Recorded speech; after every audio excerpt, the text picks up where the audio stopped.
नमस्कार दोस्तों, मेरे प्यारे विद्यार्थियों, महाबे कोचिंग सेंटर यूट्यूब पर आप सभी का स्वागत है। आज हम क्लास 10th का एक टॉपिक लेकर आए हैं, एपी अर्थमेटिक प्रोग्रेशन, समांतर सीढ़ी। देखिए, जो भी हमारे छात्र हैं या जो भी लोग हैं, मैथ के नाम सुनते ही डरने लगते हैं। देखिए, मैथ एक ऐसा विषय है जिसमें अगर लगिएगा, प्रैक्टिस करिएगा तो प्रूफ ही आसान हो जाएगा। इसको हम लोग इसका फार्मूला जो है या और बहुत सारे जो चीज़ है संकेत, उसको रट्टा ना मार करके समझने की कोशिश करें, उदाहरण से समझे और कुछ कंसेप्ट लें तो हम लोग को आसान आसपास से चीज़ें से भी याद हो सकती है समांतर से भी। जैसे देखिए, हम लोग चलते हैं, शुरुआत करते हैं। यहाँ लिखा हुआ है एपी। एपी का पूरा नाम हुआ अर्थमेटिक प्रोग्रेशन, समांतर सीढ़ी। देखिए, समांतर सीढ़ी कहते किसे हैं, तो यहाँ हम लिखे हैं संख्याओं की सूची या श्रृंखला जिसमें सभी के बीच की दूरी नियत हो, उसे सारबंतर कहते हैं। जैसे 2 4 6 8। अभी आपको नहीं समझ में आया होगा कि ये कहिएगा कि ये क्या हुआ भाई, अब रटना पड़ेगा। इसको एग्जाम्पल हम देते हैं घर का।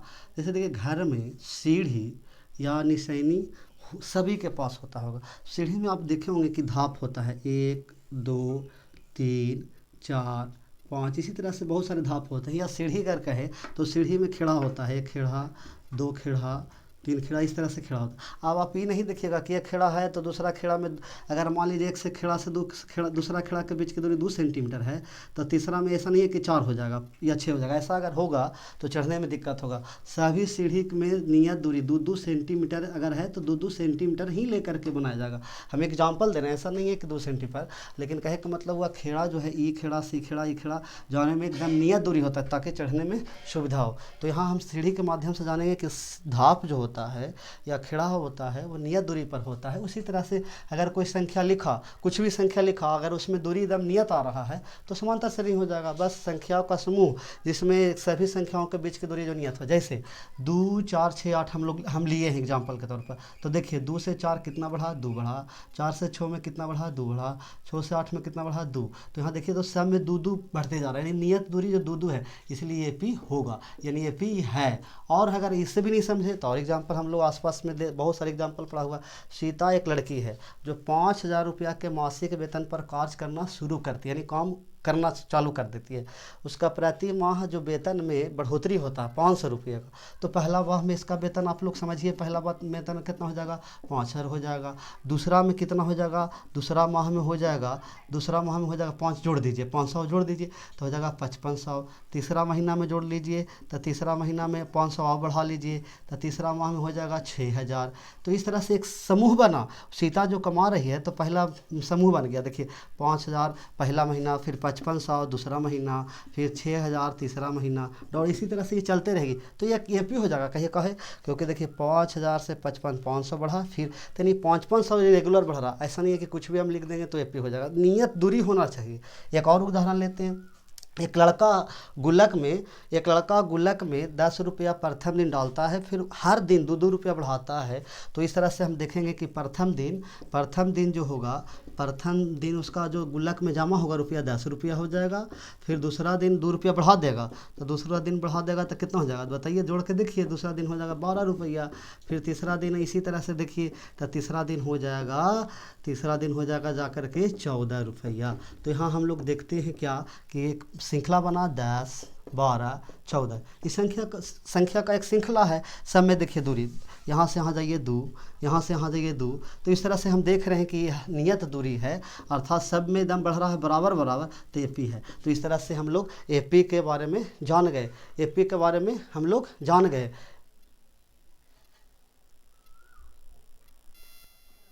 एपी में देखिए आगे अगर आता है तो होता है पद, जिसको कहते हैं टर्म।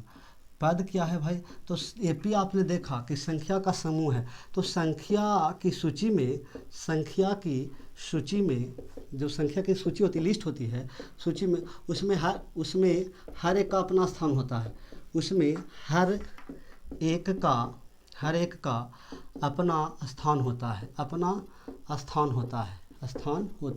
हर एक का अपना स्थान होता है। उसे ही टर्म या पद कहते हैं। जैसे एग्जाम्पल हम लोग समझते हैं, जैसे मान के चलिए हम लिखते हैं 10 12 14 डॉट। तो यहाँ पर आप देखिए ये पहला स्थान पर है, ये दूसरा स्थान पर है, ये तीसरा स्थान पर है। तो पहला स्थान पर है इसीलिए हो जाएगा पहला पद। अब यहाँ ये दूसरा स्थान पर है इसलिए हो जाएगा दूसरा पद। और ये देखिए 14 तीसरा स्थान पर है इसलिए हो जाएगा तीसरा पद। अब बहुत सब विद्यार्थी यहाँ कन्फ्यूज होते हैं कि पहला पद क्या है भाई, दूसरा पद क्या है, तीसरा पद क्या है, तो सोचने लगते हैं पता नहीं। बस संख्या को अब देखिए, श्रृंखला को देखिए, उसमें पहला स्थान पर जो है पहला पद, दूसरा पर है जो दूसरा, तीसरा पर है जो तीसरा पद। अब ये देखिए पद में कुछ संकेत होते हैं, पद और संकेत, आज इसका सूत्र भी होता है, सूत्र भी होता है, संकेत, उसको हम लोग क्लियर करें। जैसे अगर हमको पहला पद कह दिया तो पहला पद का संकेत हो जाएगा A1, दूसरा कहीं कहीं T1 T2 भी कहते हैं, तो हम लोग यहाँ A से शुरुआत करेंगे, दूसरा पद होगा A2, तीसरा पद हो जाएगा A3। अब यहाँ देखिए पद को, संकेत को हमको रटना नहीं मानना, बल्कि संकेत हो गया पद का, मान लिया टर्म ऐसे टी होता है, लेकिन ये मान के चलिए BTC के माध्यम से ये यहाँ पर बनाएंगे, इसलिए ये मान लिए हैं। तो ये यहाँ माने हैं तो ये लिख दिए। पहला पद है 1, दूसरा पद है तो 2, तीसरा पद, इसीलिए अगर चौथा पद रहेगा तो A4 हो जाएगा, पाँचवा पद तो A5, 16वां पद तो A16, 50वां पद तो A50, 100वां पद तो A100। अब सूत्र देखिए, तो प्रथम पद जो होता है उसका सूत्र होता है A, दूसरा पद जो होता है उसका होता है A+D, तीसरा जो होता है उसका होता है A+2D। इसी तरह से अगर चौथा पद कह दिया हमको, चौथा पद तो हो जाएगा A4, तो A4 का हो जाएगा A+3D। इसी तरह से हम अगर देखें तो यहाँ ध्यान रखिए 1D बढ़ते जाता है, या ऐसे कहें तो 1D घटा के, जैसे चौथा पद अगर कहा तो देखिए घटा के 3 कह दिए। इसी तरह से अगर पाँचवा कहा तो A4D, छठा कहेगा तो A+5D, 50वां कहेगा तो A+49D, 100वां कहेगा तो A+99D। इस तरह से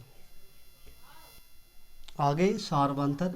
ये सारवंतर क्या है भाई, तो सारवंतर देखिए जो एपी आपने जाना वो समझा संख्याओं का श्रृंखला है या समूह है, और उसमें पद होता है। तो देखिए किसी पद में से आगे वाला पद में से अगर पिछला पद को घटा दे तो सारवंतर होगा, या कह सकते हैं कि दूसरा पद में से पहला पद का अंतर, दूसरा पद में से पहला पद का अंतर सारवंतर कहलाता है, सारवंतर कहलाता है। जैसे एग्जाम्पल में हम लोग समझेंगे, जैसे मान लिया जाए कि 2, 4, 6, 8, ये यहाँ एक AP है, तो हम लोग को कहा कि सारवंतर की निकालिए भाई, तो सारवंतर कैसे निकालेंगे, तो हमको मालूम हुआ दूसरा पद, तो दूसरा पद यहाँ कौन है 4, और उसमें से पहला पद का अंतर, तो अंतर मैंने घटाव, तो 2 घटा दीजिए, 4 में से 2 गया तो 2। अब इसको सूत्र तो याद रखिएगा कि सूत्र क्या होता है भाई, संकेत पहले लेते हैं कि तब ना हम लोग को D कहेगा तो D मतलब पत्ते नहीं रहेगा तो कैसे निकलेगा, तो सारवंतर को D से सूचित करते हैं, यानी D जो हुआ उस संकेत हो गया किसका, सारवंतर का, D से सूचित करते हैं। इसका अंग्रेजी अगर हम लोग ध्यान रखें तो होता है कॉमन डिफरेंस, तो उसी में से D लिया गया है। अब देखिए इसका सूत्र अगर हम बनाएंगे तो अभी आप लोग जाने सारवंतर बराबर, पहले हिंदी में ले लेते हैं, तो सारवंतर बराबर हम लोग क्या लिखे भाई, दूसरा पद माइनस पहला पद, दूसरा पद माइनस पहला पद। तो देखिए दूसरा पद कितना है भाई, तो दूसरा पद हो गया A2, और पहला पद कितना है तो A1, यानी D बराबर A2 माइनस A1। ये हो गया सारवंतर का फार्मूला। यहाँ पर देखिए याद करने वाली बात ये है कि दूसरा में से पहला, दूसरा वो कहते कहाँ है, तो आपको पता है A2, पहला वो कहते कहाँ है तो A1। अब इसी तरह से देखिए AP का व्यापक रूप अपने आप याद हो जाएगा। AP का व्यापक रूप, जब आपको कोई पूछेगा कि AP का व्यापक रूप क्या होता है, यानी जो संख्या सरियाते हैं किस रूप में सरियाते हैं, तो देखिए उसको कहते हैं, देखिए संख्या सरियाते हैं कोई भी, तब पहला पद अभी होता है ना, पहला स्थान पर आएगा पहला पद, दूसरा पद, इसी तरह से पहला पद, दूसरा पद, कॉमा, तीसरा पद, डॉट डॉट, तीसरा पद, डॉट डॉट, यानी इसको इस तरह से कह सकते हैं A1, A2, A3 dot dot. और इसको संकेत में लेके चलेंगे तो A+D, A+2D डॉट डॉट। यानी देखिए पहला पद हुआ तो इसका सूत्र आप लोग जाने थे ना, दूसरा पद A2 तो जाने थे ना A+D, और तीसरा पद A+2D। तो इस तरह से AP का ही व्यापक रूप हो गया। आगे हम लोग एग्जाम्पल लेते हैं और समझते हैं कि कैसे AP बनाया जाता है, पद निकाला जाता है, सारवंतर कैसे निकाला जाता है, पद कैसे निकाला जाता है, वो आगे हम लोग समझते हैं। लोग हाँ अब एग्जाम्पल ले दें, के मिनट होला भाई, या तो AP के प्रथम 4 पद लिखिए। एपी के प्रथम पद और सौर अंतर लिखिए। एपी है कि नहीं जो, तो यहाँ पर हम देखिए बहुत सारे एग्जाम्पल लिए हैं, लेकिन उसमें से एक दो हम हल करेंगे, बाकी जो छूटेगा उसको आप लोग प्रैक्टिस करके घरे बनाइएगा। जैसे हम यहाँ देखते हैं कि एपी के प्रथम 4 पद लिखिए, जबकि दिया हुआ है ए दिया हुआ, तो ये मैंने आप लोग बताइए प्रथम पद हुआ ना, डी मैंने सौर अंतर 10, तो 4 पद यानी पहला पद तो दिल है, यानी दूसरा पद खोज रहा है, दूसरा पद, तीसरा पद, चौथा पद और पाँचवा पद था ना, 4 गो होगा। तो ये हम बना रहे हैं, ये जो आपको बचा इसको आप लोग प्रैक्टिस करना। तो दूसरा पद कैसे निकालेंगे बोलिए, सूत्र आप लोग देख लीजिएगा। तो ए प्लस डी, तीसरा पद के ए प्लस 2d, चौथा पद के ए प्लस 3d और पाँचवा पद के हो गया ए प्लस 4d। इस पर आप वैल्यू रख दीजिए, गुना जोड़ घटाव तो आना ही चाहिए, सब बेसिक चीज़ है। अगर ये नहीं आएगा तो कैसे 10वां के विद्यार्थी आप कहलाइएगा। तो देखिए 10 प्लस डी का मान देखिए 10, 10 10 20, बस देखिए उसी तरह से 10 ए के मान 10 और प्लस 2 गुने 10, तो 10 दूना 20 और 10 30। देखिए उसी तरह से ए के मान 10 और प्लस 3 गुने 10, तो 30 और 10 40। उसी तरह से देखिए 10 प्लस 4 गुने 10, 10 4 40 और 10 50, यानी ये आंसर आ गया 20 30 40 50। 4 जो पद पूछ रहा था वो आंसर। इसी तरह से आपको ये और ये बनाना है, प्रैक्टिस करना है, कुछ नहीं है, जोड़ घटाव है, फार्मूला यही होगा सब में। अब यहाँ पर ये दूसरा तो और आसान है, कह रहा प्रथम पद और सौर अंतर। तो प्रथम पद हम किसको कहते हैं, जो शुरू में रहे, जैसे पहला हम बता देते हैं। तो ये वाला आप लोग बनाइएगा। तब प्रथम पद देखिए कितना आसान है, प्रथम पद अब शुरू में जो रहेगा, तब प्रथम शुरू में कौन है 3, तो 3 आंसर हो गया। और सौर अंतर तो आप लोग जानते हैं, फार्मूला नहीं याद रहेगा तो ये कि दूसरा में से घटा दीजिए, तो दूसरा में से घटाइए, यानी एक में से 3 घटाइए। ऐसे फार्मूला आपको बताए थे, A2 - A1, अर्थात इसमें इसको घटाइए, तो 3 में से एक जगह, तो बहुत सा तो बोल देगा कि घटवे नहीं करेगा, घटेगा लेकिन माइनस हो जाएगा 2। इसी तरह से आपको भिन्न का घटाव हो जाएगा, इसमें प्लस माइनस है, बस बन जाना चाहिए। अब ये देखो एपी है कि नहीं, ये हमको पूछ रहा है, तो हम देखेंगे एपी लगी आपको क्या बताए थे, सभी दूरी नियत होना चाहिए। तो देखिए 2 से 4, तो 2 से 4 में 2 हुआ और 4 से 8 हो गया, तो यहाँ 4 बढ़ गया, और 8 से 16 हो गया, तो देखिए 8 बढ़ गया, यानी 2 कहीं 4 कहीं 8, कहीं निश्चित है या नहीं है। तो आपको याद रखना जिसमें निश्चित ना बढ़े वो एपी नहीं है, एपी नहीं है। अब एक और हम आपको बता देते हैं, देखिए कई एक बार परीक्षा में पूछा गया, इसको पर ध्यान रखिएगा। बहुत सारे लोग इसको देखते हैं तो कह देते हैं एपी नहीं है, क्योंकि अलग अलग है। लेकिन देखिए इसको तोड़िएगा तो √2 हो जाएगा, 8 के तोड़िएगा तो हो जाएगा 2√2, फिर 18 के तोड़िएगा तो 3√2, और 32 के तोड़िएगा तो हो जाएगा 4√2। कहिए कैसे, तो 8 के देखिए तोड़ के हम बताते हैं, 2 दूना 4, 4 दूना 8, तो हुआ ना, 2 के बदले को निकलता है ना, तो 2√2 सब जानते होंगे। 8 का अगर हम तोड़ेंगे तो 2 दूनी 4 दूनी 8, तो 2√2 होगा ना। उसी तरह से 18 के तोड़िए तो देखिए 2 दूनी 4 दूनी 8 दूनी 16 दूनी 32, तो देखिए 2 के बदले को निकलेगा तो 4√2, तो 4√2 हो जाएगा। 18 के सॉरी 2 के बदले 1, 2 दूनी 4, 2 दूनी 4 दूनी 8 दूनी 16, 18 32 ले लिए थे, सॉरी यहाँ गलती हो गया, 18 लेना है। तो 3 तिया 9, 9 दूनी 18, यानी 3√2।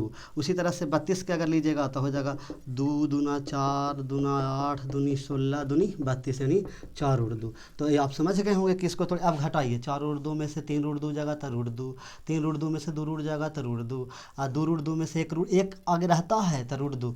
अब ये देखिए ना आवे तो ऐसे समझिए, 4 में से 3 गया था 1, और 3 में से 2 गया था 1, फिर इस तरह से। तो यानी देखिए तो दूरी सब में √2 है, तो ये पी है, ये पी है, इसको आप भूलिएगा मत, ये पी है। अब यहाँ देखते हैं 1 का स्क्वायर कितना हो जाएगा भाई, तो 1, 3 का स्क्वायर 9, 5 का स्क्वायर 25, 7 का स्क्वायर 49। तो देखिए तो कहीं से नहीं लग रहा है कि सब में अंतर है, यहाँ से कुछ डिफरेंस आ रहा है, यहाँ से कुछ अंतर आ रहा है, तो इसलिए ये पी नहीं है। तो इस तरह से आप लोग देखें कि आज हम लोग एपी में सौर अंतर पद, उसका ये पद का संकेत क्या होता है, एपी का व्यापक रूप क्या होता है, और एक और याद रखिएगा सौर अंतर जो होता है धनात्मक ऋणात्मक और शून्य कुछ भी हो सकता है। तो हम लोग इसको 1-2 बार वीडियो देखिएगा तो आप लोग क्लियर हो जाएगा। इसी के साथ जय हिंद दोस्तों।